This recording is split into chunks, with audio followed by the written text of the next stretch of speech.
और आप ताजमहल दिखाने ले जाते हैं। अभी जिंदगी के 2 दिन नहीं जिए होते, कहते हैं तुम्हारी याद में भी बनवाऊंगा,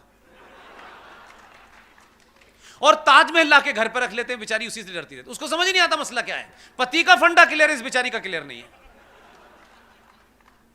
इसलिए मुसलमानों ने इस गैर इस्लामिक चीज पे कभी सवाल इसलिए नहीं खड़ा किया, उनका एजेंडा जा रहा था दुनिया के बाहर कि भारत की पहचान ताजमहल है।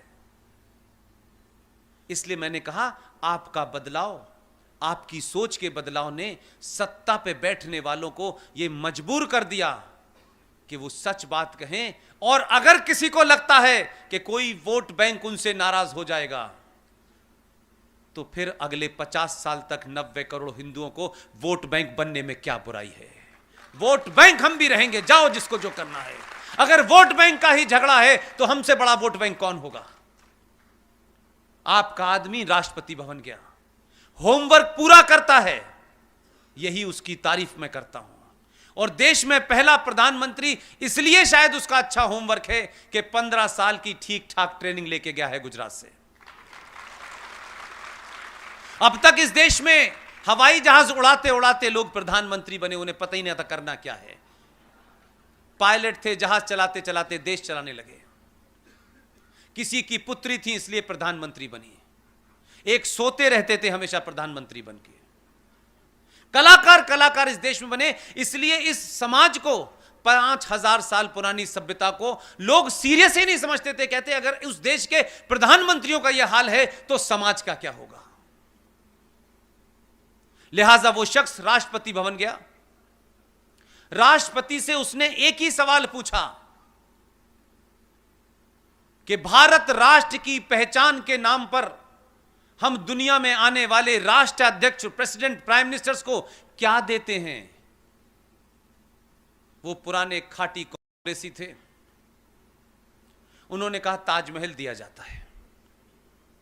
उसने कहा ताजमहल भारत की पहचान कब से हुई। उसने कहा यही दिया जा रहा है। उसने कहा बंद कर दीजिए। पूरे इंतजाम से किया। सनातनियों को अपना होमवर्क मजबूत करना चाहिए। बिना जाने बिना पढ़े कोई राय मत बनाइए, और नहीं पता है तो जो जानकार है उससे पूछ लीजिए। इसमें कोई शर्म की बात नहीं है कि जिस विषय पे आप नहीं जानते हैं उसी पे आप नोबेल प्राइज विनर हो जाते हैं। हमें आदत है हर चीज पे बोलने की बिना जाने भी।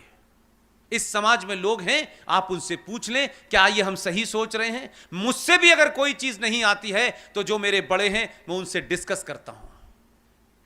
हर बात में अपना ज्ञान देना जरूरी नहीं है बिना जाने। वो गया, उसने कहा 3 दिन के बाद रशिया के प्रेसिडेंट आ रहे हैं। भारत की पहचान के रूप में दुनिया के सबसे बेहतरीन कागज पर सबसे अच्छी उसकी डिजाइनिंग के साथ में अब से सिर्फ भारत यह देगा कि ये जो गीता है यही भारत की पहचान है।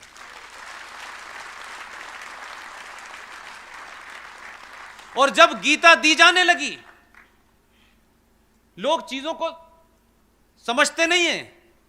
मैं उसको, क्योंकि विदेश में नौकरी ज्यादा की है और प्यारे वतन में ज्यादा कर ली है, इसलिए मैं चीजों को उसी अंदाज में पढ़ता हूं।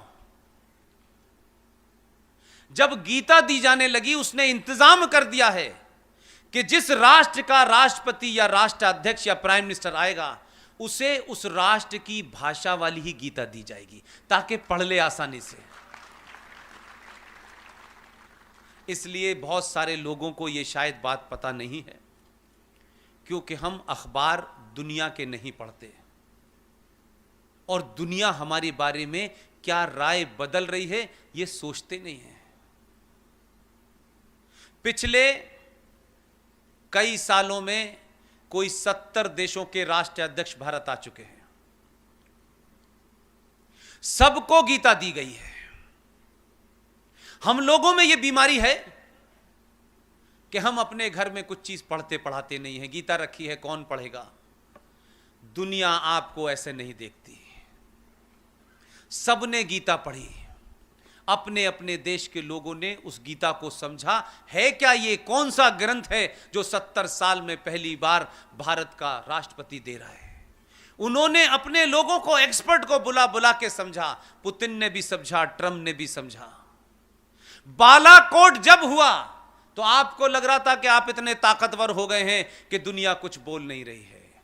मेरा अपना इंटरप्रिटेशन है कि पूरी दुनिया में 70 देश नहीं बोले, उन्होंने गीता पढ़ ली थी। उन्होंने गीता पढ़ ली थी, उनको मालूम था कि ये गीता पढ़ के आया है, इसने कुरान शरीफ नहीं पढ़ा है। ये गीता पढ़ा हुआ है, वही काम करेगा जो गीता में लिखा हुआ है। इसलिए तत्काल टेलीफोन किया कि गलती मत करना अभिनंदन को रोकने की, नहीं अग्नि लगा रखी है इसने, वापस दे जो जल्दी। ये डर आपके अंदर इतना बिठाया कि अमेरिका के राष्ट्रपति ने टेलीफोन करके कहा अभिनंदन जैसा आया है वैसे ही भेज देना। अगर वहां पहुंचते पूछते अगर मूंछ का बाल भी नीचा हुआ तो शाम तक अग्नि आ जाएगी, ध्यान रखना। हम कुछ नहीं कर पाएंगे इसमें, अब हमें नहीं कुछ करना है, अब करेगा तो यही करेगा। यह ताकत होती है एक छोटे से बदलाव की। दुनिया ने आपके, किसी ने सवाल नहीं उठाया। बहुत सारे लोगों ने कहा नहीं नहीं, यह भारत का अधिकार है कि वो अपनी प्रभुसत्ता की रक्षा करे। कल तक कोई नहीं बोलता था, हर आदमी हमारे मामलात में दखल देता था। कल की डेट की खबर है, यूनाइटेड नेशन सिक्योरिटी काउंसिल का एक सेक्रेटरी जनरल, जैसे ही उसने कहा कश्मीर पे बात करनी चाहिए, हमारे विदेश मंत्री ने कहा shut up mister secretary general, it is our internal matter of India, you have no right to interfere in this. ये भाषा आपके कारण बोली जा रही है। नहीं, हम डरते रहते थे कोई कश्मीर पे हमारे बात को साफ करेगा या नहीं करेगा। और जो दुनिया का सबसे बड़ा लोकतंत्र है, सबसे पुराना लोकतंत्र है, वो राष्ट्रपति पाकिस्तान के राष्ट्रपति के प्रधानमंत्री के साथ बैठा हुआ था और कुछ मदारी टाइप के रिपोर्टर अपने देश के लेके गया था उनके साथ में। उन्होंने कोई गलती से सवाल ट्रंप से पूछ लिया। उसने कहा, उसने अंग्रेजी में इमरान खान से कहा कहां से पकड़ के लाए हो इनको। तो आप बदले तो दुनिया का आपके प्रति नजरिया बदला, और आप तो अभी सिर्फ बदलना शुरू हुए हैं। इसलिए पूरी दुनिया में 370 पे किसी ने सवाल नहीं उठाया, पूरी दुनिया खामोश रही। होमवर्क पहले कर चुका था। हमारी और आपकी इतनी ही जिम्मेदारी है कि 1946 में जिन लोगों ने डायरेक्ट एक्शन करके 15,000 हिंदुओं का यूनाइटेड बंगाल में कत्ल किया, औरतों को मारा, जवान लड़कियों को मारा, महीनों लाशें स्टेशन और बस स्टैंड पे पड़ी रहीं। कुछ लोगों की ख्वाहिश है कि वो डायरेक्ट एक्शन करेंगे, उनको पता नहीं है कि उनका बाप है जो डायरेक्ट एक्शन का भी बाप है। इस वक्त गलती मत करना, बार बार ये कह रहा हूं, धरना प्रदर्शन तक ही रखना। तुमने बात नहीं मानी, तुम समझ रहे थे कि दिल्ली में हम पुलिस को दौड़ा दौड़ा के मारेंगे और कोई बोलेगा नहीं। तुमने ये गलती उत्तर प्रदेश में कर दी। कुरान मजीद में एक आयत है, अब आप समझ में आएगा आपके। उस आयत का नाम है सूरे निसा। किसी से पूछिएगा, इसकी लंबी दाढ़ी हो से पूछ लीजिएगा, उन्होंने बस पूछिए बताओ भाई ये सूरे निसा में क्या लिखा हुआ है। सूरे निसा में लिखा हुआ है कि अल्लाह के मानने वाले, यानी अल्लाह पे जिनका ईमान है, भरोसा है, विश्वास है, वो अल्लाह अपने ईमान वालों से कह रहे हैं कि मैंने तुम्हें इस धरती पे भेजा है, तुम्हारे लिए सारी चीजें दी हैं जो तुम्हें जीने के लिए चाहिए, लेकिन मैंने जीने के कुछ रास्ते बताए हैं तुम्हें। अगर तुम उन रास्तों से उठ भटके और तुमने उन रास्तों को फॉलो नहीं किया तो मैं इसी जमीन पे ऐसे लोग भेजूंगा जो तुम्हें रास्ते पे ले आएंगे। उसमें यह कहीं नहीं लिखा है कि टोपी वाला भेजूंगा, ना नाम बताया है, ना यह कहा कि आधा आस्तीन वाला कुर्ता भेजने वाला हूं। उन्होंने कहा ऐसे लोग भेजूंगा, आ गया। अल्लाह की बात मानो, अल्लाह ने कहा है। उन्होंने नहीं लिखा कि इसमें रफीक भाई आएंगे या आरिफ भाई आएंगे, उसने नहीं लिखा। तो अगर अल्लाह पे यकीन है और अपनी किताब पे यकीन है तो अल्लाह की मर्जी से आया है। तो अब वो जो कर रहा है वो अल्लाह के कहने पे कर रहा है। अकेला भेजा, तुमको समझाने के लिए भेजा कि इस्लाम के बारे में गलत प्रचार मत करो, इस्लाम का गलत इस्तेमाल मत करो, इस्लाम में औरत का जो दर्जा है उसे दर्जा दो, ये निकाह हलाला की दुकान मत खोलो। उसने निकाह हलाला बंद कर दिया। आप नहीं माने, आपने गालियां दी। ऊपर वाले को गुस्सा आया, उसने कहा एक से काम नहीं चल रहा, उसने उत्तर प्रदेश में भेज दिया।